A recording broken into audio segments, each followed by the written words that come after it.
So, ayan na nga guys, kasi tumaba na tayo ng husto. Ito na yung kakape natin. Ito na muna yung gawin natin na coffee guys. Ginger with lemon. Tapos no sugar. Ayan, meron.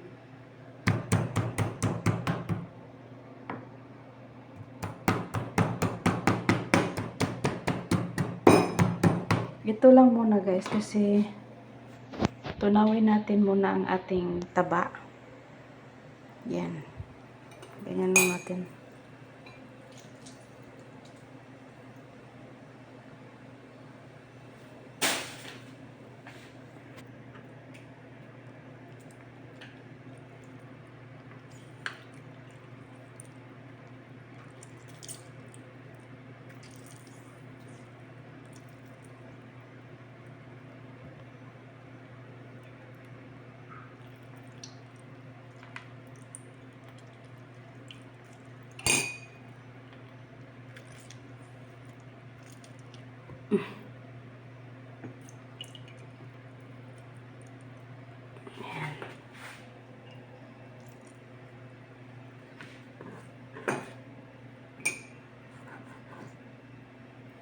So, lagyan natin ng hot water.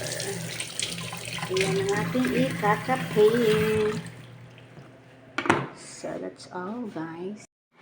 Ayan na nga guys, yung ang ating inumin ngayon, hindi muna coffee.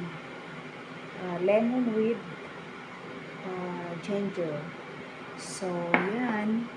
Ito na yung ating pampatunaw ng ating fats kasi medyo tumaba na tayo guys. Di na pwede.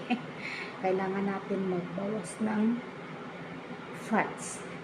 So, ito muna ang ating inumin. Yan. So, less ano tayo. No sugar tayo. Lemon lang at saka luya. Diba?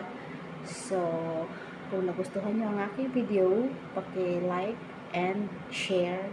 Then, comment down below. So, bye-bye guys. Blessed Sunday everyone. Bye-bye.